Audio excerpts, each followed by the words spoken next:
Good morning. Welcome. This is Angela Coulter, your Consciousness Transformation Ascension Guide, the originator of Trinity Energy Progression, bringing you this week's Living the Shift. So thanks for joining me. It's funny because for years I've been doing this every week, almost every week, and then I took a break and then I come back and whatever. And I've covered so many topics on the spiritual front, so many topics on how to live differently, in a higher consciousness state, how to practically allow it, to come together in the way we do everything and be everything. And so it's funny because of late, it's been good morning, Sarah. Good morning, Gloria. Because of late, it's been a little bit challenging because I don't want to. We have so much going on that we talk about the coronavirus and all that kind of stuff, and and my guidance has been for us to simply transcend. To This is our opportunity to focus on transcending, and there's only so many different ways we can talk about the same thing. But asking guidance yesterday on what to talk about, because I literally was like going, well, maybe I'll just take a break this week and breathe and all that kind of stuff. But what really kept on coming up, as a pattern, and that's usually what I use as my guidance on discussion, is the polarity that seems to be the polarity that seems to be being created or have been created, and what's going on with the quarantines, with all kinds of stuff. So let's put aside our definitions for this half hour. I want to put on the shelf all the preconceived notions of conspiracy theory, of judgments around that, of conservatism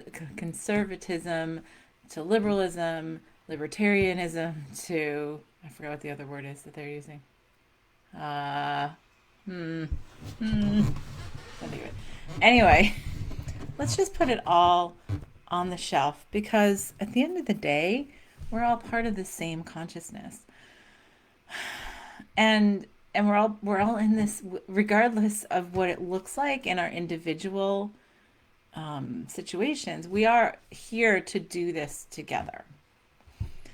So the opportunity that we're being given without judgment on the actual 3D world events is truly to step back and connect differently and connect. And so this is the importance of, over the past weeks, over and over and over again. It was funny because last night I was talking to my husband about what was coming to me to talk about today, and I said, I don't know, I feel like a broken record talking about listening to your own guidance, tuning into your own guidance, listening, inside. But here's the thing, that's where it all starts. And everyone thinks that that's okay. It's like, oh, it's okay for me to skip that because it's more important for me to watch the news. It's more important for me to debate this. Good morning, Ellen. Good morning, Nikki. I gotta take up my little romper mirror again. I really gotta find one of those. I'm gonna go to Goodwill and check that out as soon as they open again. But anyway, so this gives us really the opportunity to step back and connect. And the importance really is to realize that regardless of what our package is, regardless of what our physical bodies are, regardless of what our individual situations are, we're all the same divine consciousness. We're all different facets of the same. And so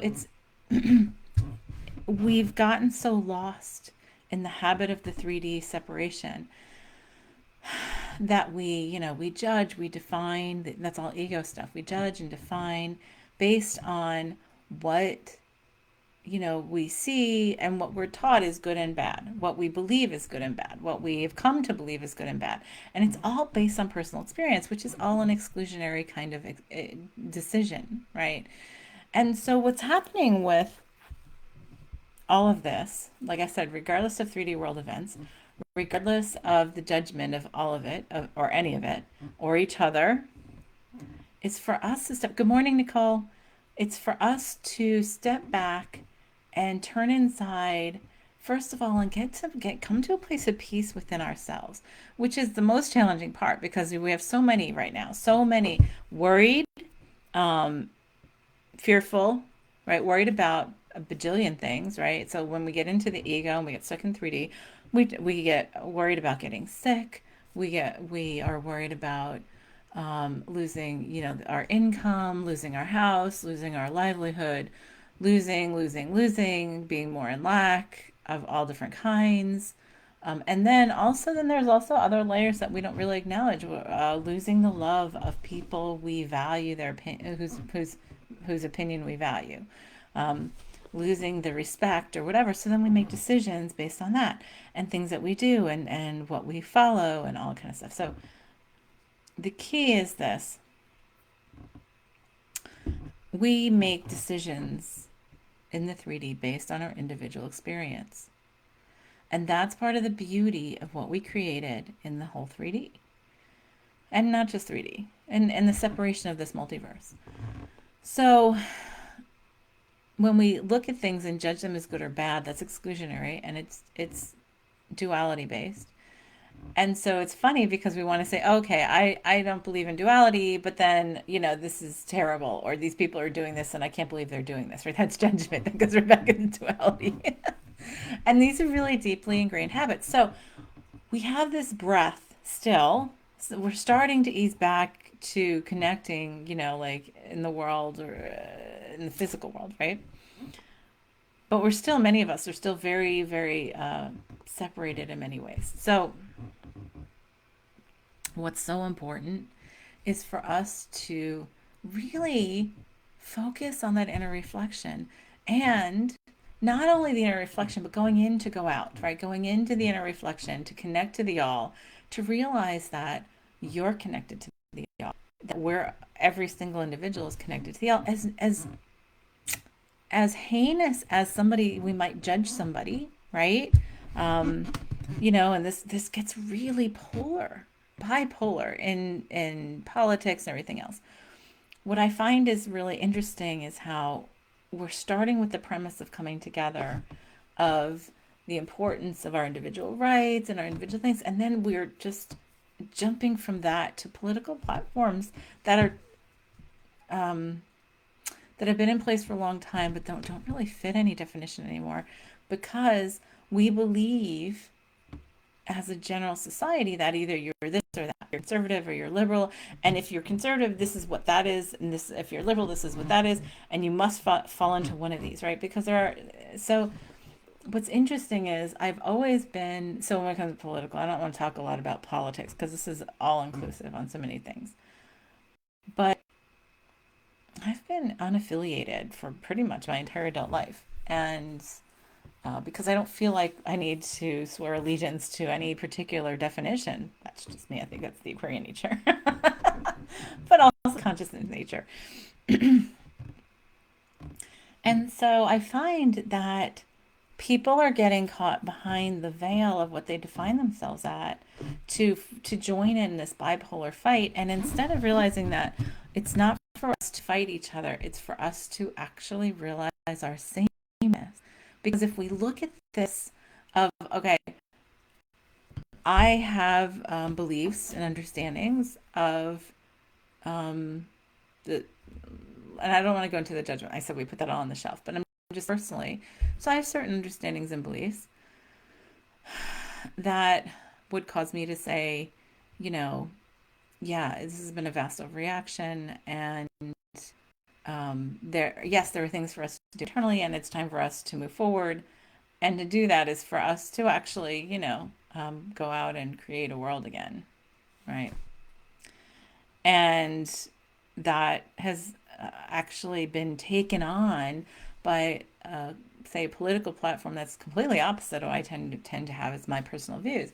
So there's a part of me, my ego, that goes, oh, well, I want to associate with them, right?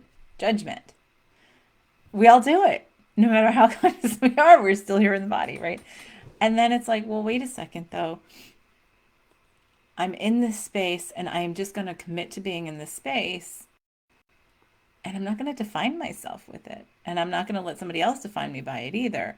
So I'm just being conscious to not be delineated into certain groups that would define me or whatever. But that's the whole thing. It's time for us to step back and say, okay, let's put our differences aside and remember our oneness and our sameness and our wholeness, because this is the opportunity we have. And in the everyday world, before all this happened, we were so stuck in our individual functions, right? And our boxes and our definitions, that we had become so extremely bipolar. Well, so we stepped back, we can't got into the same boat, but then we're creating a new polarity. We're creating new polarities. Oh, do you believe in wearing masks or not wearing masks? Do you believe in, social distancing or not? Do you believe in, staying home or, going in? Do you believe in, you know, blah, blah, blah? The virus is what it is, or do you believe that we need to just go out and have herd immunity? There's just so many different perspectives that we're now creating these polarities, because it's almost like in coming in, right? And we've gotten this silence within ourselves and we've seen the sameness, because you know what? Being home, who do I see? I get to see my neighbors more, right? Because I'm out in my yard working. And I have no idea. I have an idea. I sort of have an idea of what their political views are, but I don't care. We're neighbors. We live in the same neighborhood. We're in this together because we live here in the same space. So, like, if we start to really focus on our connectedness and our sameness and our unity of what we are, right? Divine consciousness, and we're just expressing these different facets, then we can start to move forward. This is, I believe, what we have created in this whole evolutionary consciousness stage or whatever, as a mass way for us to look at how we've gotten so stuck in the bipolarity of it's right, wrong, you are good, like it's these people or this, it's us or them, it's me or they. And so it's like, okay, so now we have this moment of like, okay, yeah, we're all in this together. It doesn't matter what my political views are, my job is, my this, my that, whatever. It doesn't matter. What matters is, what do we do to move forward together? We've lost that. I've been talking about that for a long time. The political front, we lost that years ago. I think the last time we had um, a president where we actually had the houses and everything trying to work together, even though there was, it's the bipolarity really started. It's like back in like the early 90s, in the 90s. So, so and then we've lost that because now it's just been what I call a pissing contest, right? Everything is a pissing contest. Everything is, no, I'm going to take over. No, I'm going to prove I'm right. No, I'm going to prove I'm right. And if we look, yes, it's a unifying event. So we've created this unifying event so that we can step back and say, okay, stop. It's not me versus you. It's not us versus them. It is, we're in this together. We're here together. We are divine beings, embodied as we are, because we chose to be here together to help this shift, the shifting that we're doing, this evolutionary shift in consciousness and remembrance, right? And so much more important than everything else.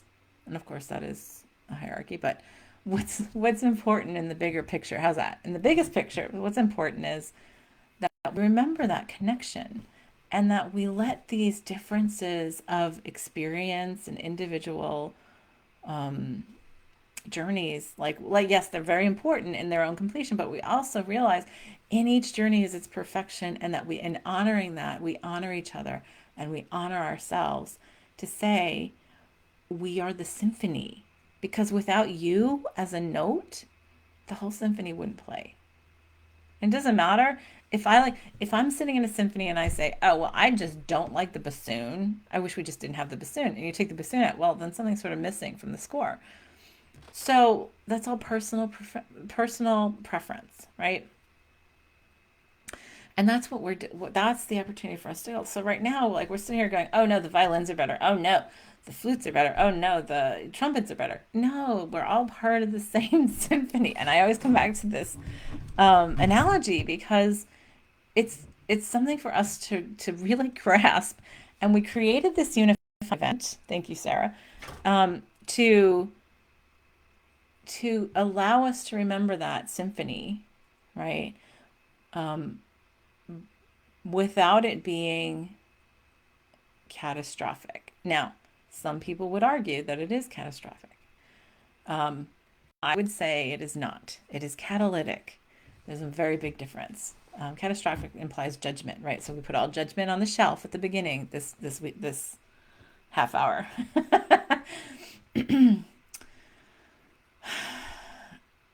And so the fears are largely imaginary in many cases, in many ways. The way we've created this whole cloud because of this, and it's a collective discomfort that has come to the surface to be manifest and released. Okay. So in doing that, what did we do? We took something and we projected all of that discomfort into this this virus, this whole what we call a pandemic, which really isn't much of a pandemic. But the thing is, we use words now to propagandize something. We use them to make them seem even bigger. Everything's got to be so big and grandiose, and this has got to be bigger than the last one. This one's bigger than the last one. And it's like, well, at what point do we stop? Um, what point do we stop making trying to outdo each other or outdo each like for example, every storm is the storm of the century. Every time, it's funny, we laugh. Um, in North Carolina. Every time we get like 2 inches of snow, it's like snowmageddon, right? Every storm is the storm of the century. Oh, this is the worst storm we've had, and blah blah blah. Um, every hurricane, every whatever. And so we've gotten into this habit of like aggrandizing things, right, and making them seem so big and important. And we put so much energy that it sweeps so much energy to it that it sweeps us away. So we've done that with this particular event.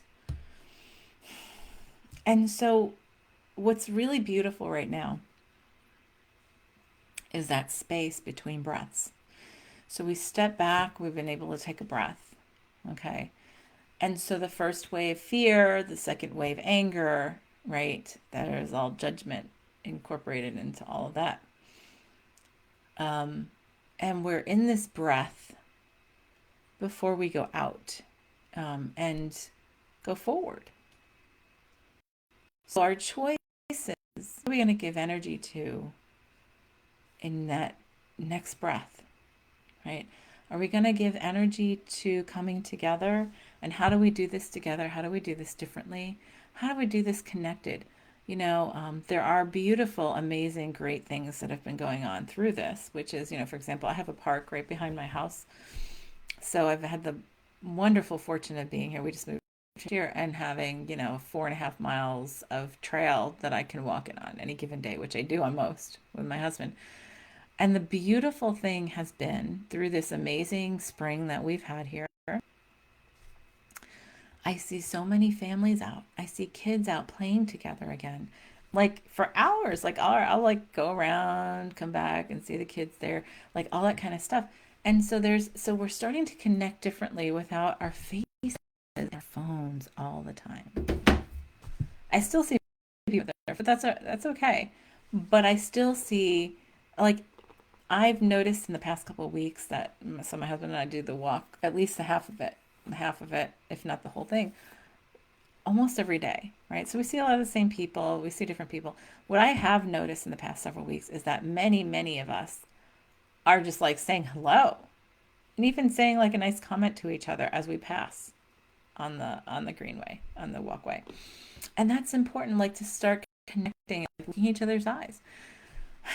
You know,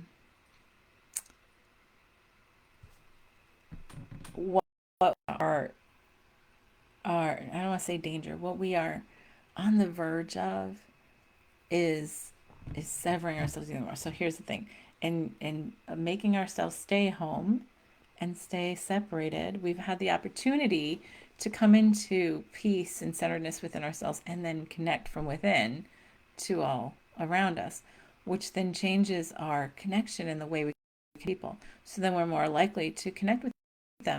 But then we have this other layer of fear and anger and whatever that's coming up on, oh, you've got this, you've got to, wear masks, you've still got to stay home, like all this kind of stuff. And it's almost like we're fearing each other. And that's not the point for this. The point for this is for us to come together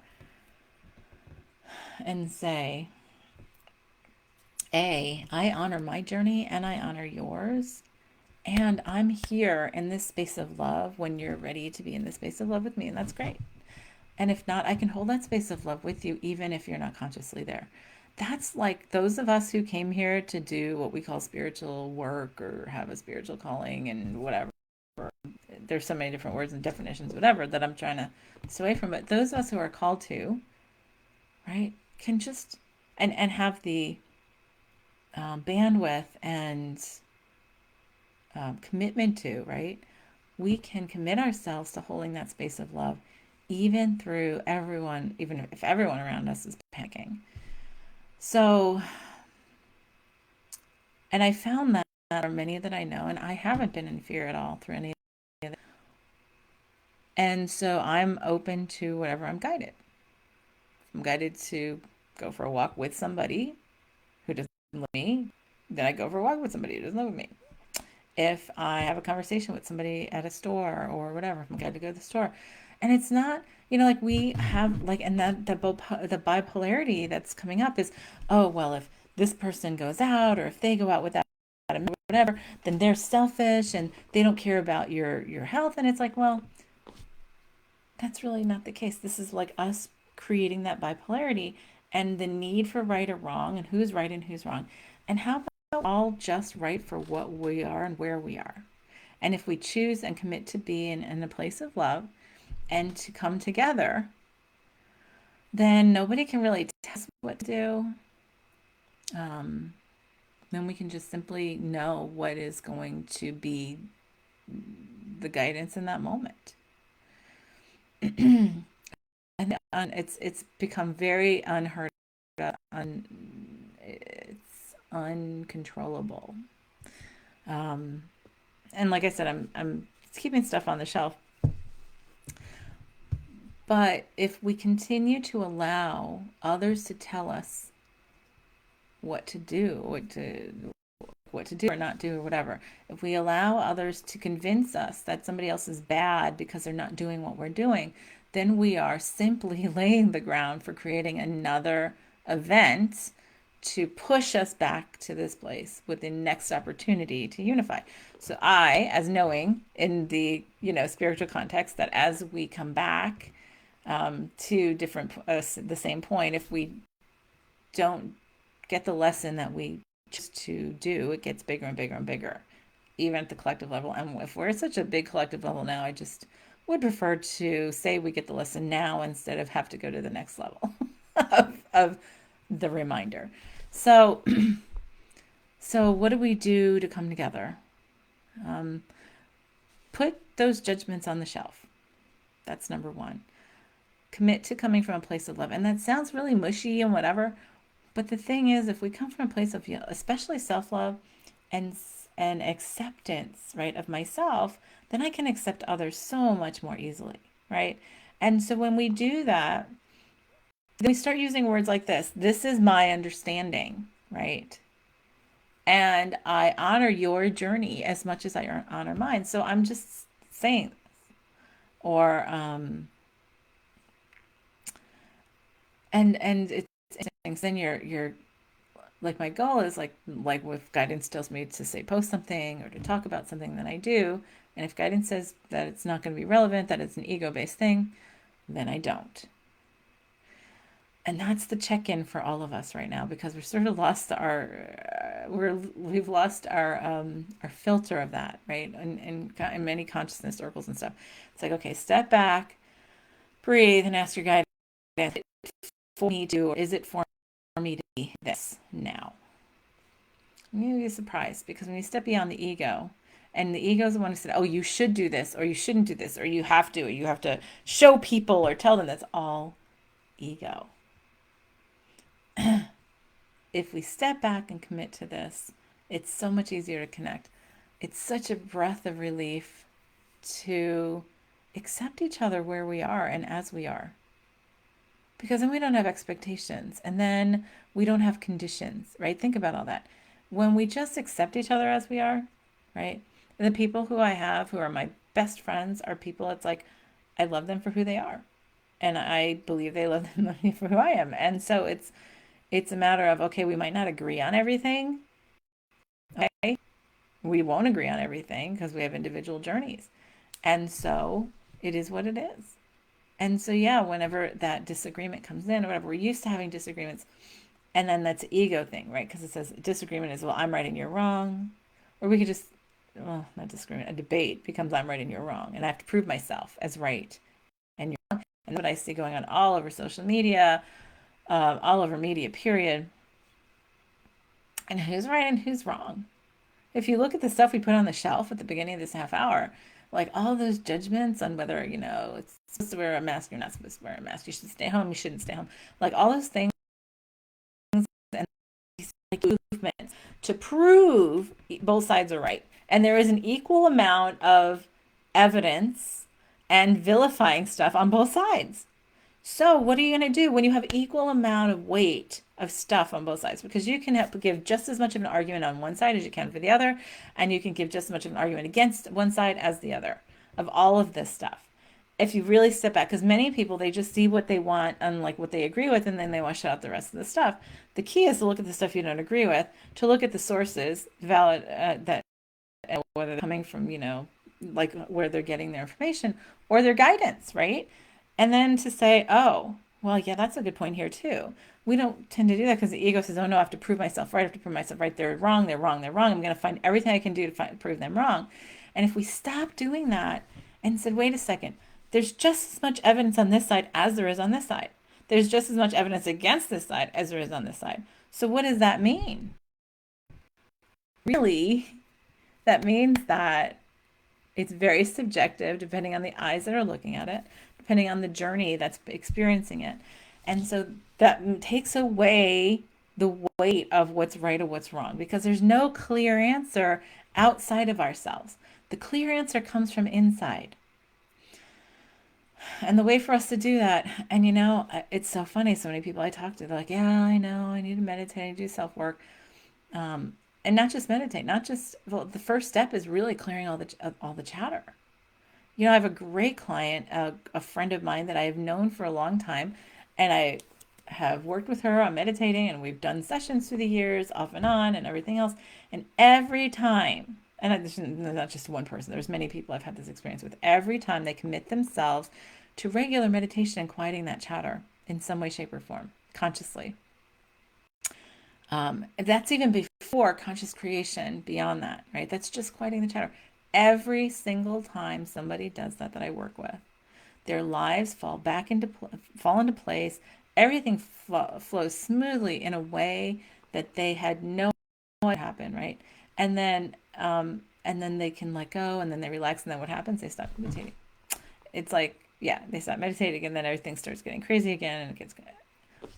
But it's not that I'm like, this is not a PSA on meditating. It's about the importance of if we want to, oh, excuse me, if we want to focus on listening to our inner guidance, then what's going to be really important is quieting all this chatter in our minds that's causing us to read more articles, to watch more newscasts, to watch more videos, instead of taking that time and energy and turning inside. Because I'll tell you, the longer you do it and the more you do it, the more colorful it becomes and the more whole the perception comes.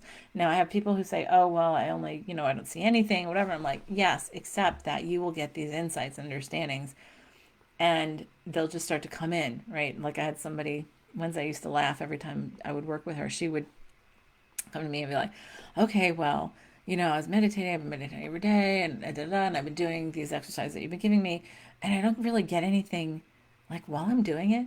But then I found that like 5 or 6 hours later, I could be sitting in the car and then I'll have a big epiphany. And I'm like, right, because you're retraining yourself to quiet all the channels of like those channels that are being blocked by all the chatter to your inner guidance and the higher voice, right?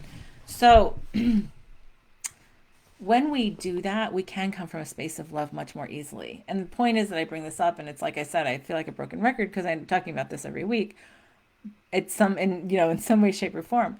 But the importance is turning off all the arguments, putting all those on the shelf, and saying what is our unifying factor? What is there for us to look at for what's next and move forward? But we don't have to do this again in a bigger sense and in a worse sense because it will happen if we ignore the opportunity. And that's not a warning in any way. It's just the way it is. So if we start to step back in the second breath before we like go to move forward, right? And we commit ourselves to in this breath to stop and like put all that judgment on the shelf. If we stopped watching the news, which I haven't watched the news. I don't know how long. In fact, every once in a while, I have to remember to go and actually look at some like news on my local news site just to know what's even going on for the virus and what I'm allowed to do and not, according to the government.